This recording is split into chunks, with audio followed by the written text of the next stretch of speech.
All right, what's up YouTube? Welcome back to today's video. I hope you're all having a great day today. So night number 3 of the West Coast Nationals starts now. The lower mains have just rolled out on the racetrack. The E main just finished up. The D main for the open class is out there. I want to do my intro right in front of the factory QRC number 8 PT. A little dusty because it is going to be a dust bowl today out on the racetrack. We're locked into the show, which feels even better because last year we missed the A main event. We're going to start 4th because a few guys took the back row challenge. We got to move up a few rows. Really excited. My teammate Logan, here's his car right here, the 51.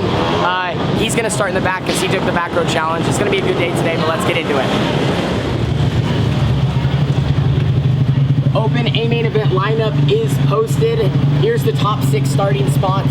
We're all locked in, and then these guys down here are also locked in, but they took the Fast 4 Media back row challenge. So if one of these 4 drivers win right here, they will be walking home with $6,000 in their pocket. That would be huge, and a really nice looking trophy. But since they took it, bumped us up to starting 2nd row outside behind, we're actually right behind this year's champion, the Red Bluff Outlaws, last year's champion, and last year's West Coast Nationals champion. So we got some good guys ahead of us. Brandon's gonna roll in the bottom. My teammate from last year, Casey McLean, on my inside. Lots of good guys. We're gonna watch the Open Me that's rolling out on the track now. Real quick, I want to give a huge shout out to my mom. She is a star. Look at how big this pizza is she ordered for everyone. Lunch is served for night number 3. Huge from Luigi's right down the street, but just wanted to give a huge shout out, making sure everyone's fed here in the QRC pit. All the lower mains have finished up here at the Red Bluff Outlaws, and all that we have left for the 2019 West Coast Nationals are A main events. And I'm down here because I want to show you guys the racetrack, why we have a short break, about 20 minutes long, down here in turns 3 and 4. And something that I have never seen here probably at Red Bluff happen, at least in the past few years, happened in the B main event. And the thing is about Red Bluff, there's 2 distinct lines. There's the crease right here, which is actually hard to see right now. There's not really a crease, but usually right in here at the top, and then the bottom right on these orange discs.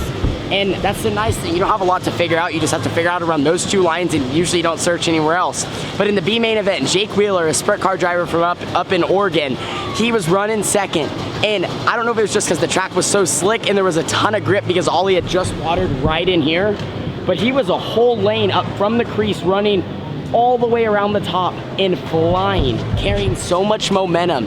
It was impressive to watch. He was pushing Jesse around the racetrack, and he kind of just let Jesse win because they were already top 2. There was no need to really push the issue.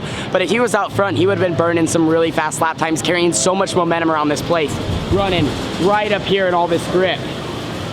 And now we're down here in turns 1 and 2. Brody, what do you think of the racetrack? Not good. Not good? What do you mean? Oh, little rut down here in the center, 1 and 2. No, 1 and 2 is pretty similar. Jake was doing the same thing down here, and he was just ripping the top. I was in awe. I was like, we do not see this. And maybe it's a line that, could be there on more nights than you think. But the reason I think it worked is because the bottom is so slick and there wasn't much grip, and you have to really slow down. And then the crease is nothing. There's nothing to carry you, just a little bit of banking. But up here, when you have your right rear in this grip, it's really fast. So definitely the track's not going to change too much now because all we have is 4 A main events. Sportsman 250 are going to change the track the most if they do at all. And then we have our 50 lap open A feature. So it's going to be exciting tonight. Also, we have another fan who wants to be in the video. Buddy, what's your name? Logan. Logan? I'm named Logan. Brody wants to be in the camera too. What class are you in? Big box. Are you in the A main event? Yeah. No? Oh, better luck next year, man. Go get him. Good job.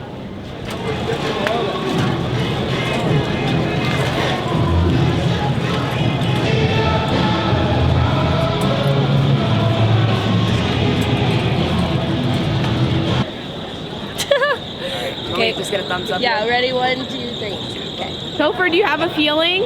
I have a great feeling that we're going to see a factory QRC in Victory Lane tonight. Okay, our odds are really good. Very good odds. Very good. Got anything to And say, also, Evan? Logan has a GoPro on his Good luck car. to What him. did you do Good here? luck to who? I hope he I- wins because for my YouTube like channel, that. I'm doing an interview for everyone who wins. So I need to turn on Logan's too? Yeah, it's just the front and then the top. Okay. I better get in so I'm not late. West Coast Nationals, my favorite race of the whole entire year in Outlaw Karts. I run really, really well at this racetrack. My car's always really, really on point. Driver intro is going up right now. Just did an interview with Speed Sport. I'm just feeling really confident going into this. Feel really good.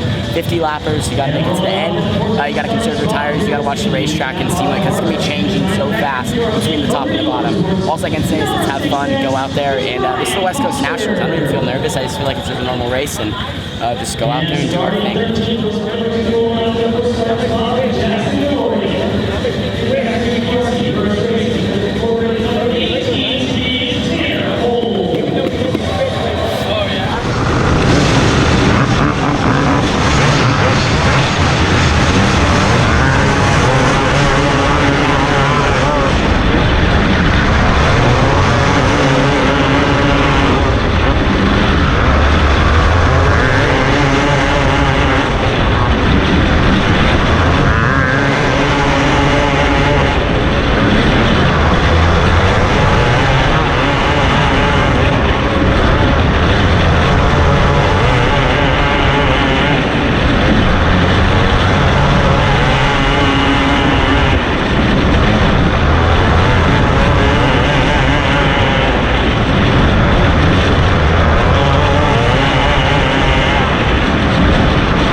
We're still running in position number 3. We started 4th, got a really good start, and right now the track is just really, really fast from the top side. I've been running right behind 1st and 2nd, just kind of waiting around. I think we still got about 20 laps left, so it's definitely a tough race. So we just got to time ourselves right and make our moves at the right time, but we're getting that ready to get that head back out.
West Coast Nationals, my favorite event of the year, and it is now over, obviously. I shot an outro after the race, but I just didn't really like it. We were kind of in a mad dash to get home, and I just didn't say what I needed to say right and get the right information out to you guys.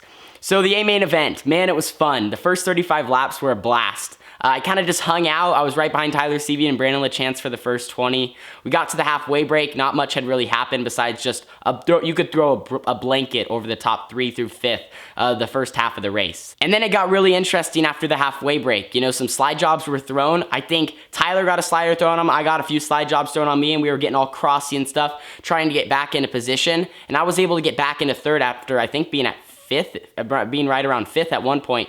And then we kind of just both were able to catch back up to Brandon. Tyler got up to Brandon and he was able to throw a slide job on him, and then Jesse Caldwell threw a slider on me. So when the 91 slid the 9B, I think locked up the brakes, and then when the 86J slid me, he just hit a parked car, you know, just kind of unexpectedly how that all happened. And then that moved me into the second position, and then it got even wilder from there. So on a restart, me and Tyler fired off at the same time from the front row. He got a really good start because the track was getting rubbered down. The top, you could carry a lot of momentum on starts. Pulled away. Well, the 21W behind me tried to throw a slide job on me into 1, and it wasn't clear. It wasn't clear, and you guys saw we hooked bumpers, and it just turned him in the wall. So many things about that scenario I could kind of explain. First off, I couldn't even see the 21 sliding me until about mid-corner because of the angle we had going into the corner from the bottom. I ran the crease exactly, and the second I saw him, I slammed on the brakes. I stabbed him to try to cross him up, and he was still sliding up the racetrack. As I hit the brakes, you know, it was just a little late, and we just never were clear. Honestly, if I wouldn't have hit the brakes at all, I probably would have been right rear to left front, but I hit the brakes and we just hooked bumpers and it put him in the wall. Really unfortunate deal, but I knew he wasn't happy with me, but it was just a racing deal. Under yellow, he came up and was bumping me and stuff, and after that, I really didn't think much of it. We got another long green flag run from second. It was a single file restart, and we got about, I would say, 7 or 8 laps in maybe, and we had a yellow flag. Well, we were coming up on lap traffic. The 21W was the lane above the top side, and then Tyler was stuck behind a lap car on the bottom, so I tried to run the top and get a run on the 91. Well, I got caught in the crease, so I was like bogging, and once I started bogging, I was like, okay, you know, I'll just run second, get back to the line. Well, I didn't think anything of it, but the 21 must have saw the 91 pass. He saw the 91 pass him, so he knew the next car was me, and he turned left right in front of us and wrecked us coming back to the yellow. Really, really unfortunate that he thought that he had to do that because of our racing deal we had off of 2, and honestly, I didn't even really know what to say about it. I thought it was intentional, you know, but I was like, you know, I'll really never know. I wasn't gonna go talk to him after the race. I mean, there's nothing really to be said. It's the West Coast Nationals and all. And I put a tweet out saying, you know, what happened and how I was running good, and I got caught up in an incident, you know, running second. And he tweeted back at me in the comments, he put, "You get what you give, buddy. I waited for you to come around," and with the thumbs up emoji. You guys saw I put the tweet on the screen. I don't know. I mean, I can't believe he actually admitted it on Twitter. It was just unfortunate. You know, I have respect for everyone out there on the racetrack, and I race people hard, and that was just really, really hard racing and kind of a thread the needle move type deal, and I tried to give him room, and it sucked that happened, honestly, and I wish our West Coast Nationals wouldn't have had that, you know, happen off of 2, and I wish we both could have kept racing. But I don't really know what to say about it. I mean, what I was taught, I was never taught to go back out there and wreck other people and wreck race cars. I just don't think that's right. But yeah, I don't know. Anyway, so the rest of the A-main happened. We went to the back. We ended up coming back to finish 7th. So a great solid run for us. And then also I want to give a huge shout out to my boss, Jimmy Elledge. He went from second in the E-main event to the A-main event and ran second there. Man, what a run for that 3 car. He ran so many laps total, I think over 150, and came up runner-up at one of the biggest races of the year. So congrats to you, Jimbo. We had all 3 factory karts in the show. That was another accomplishment. But overall, a great weekend. Wish we could have finished a little bit better, but I do want to thank you guys for watching and tuning in to all the West Coast Nationals videos. I'll see you guys all in the next one. We have the Red Bluff Outlaw Banquet today. We're getting ready to head to that here soon, but overall, a really, really fun weekend full of lots of memories. I'll see you guys all in the next one. Deuces.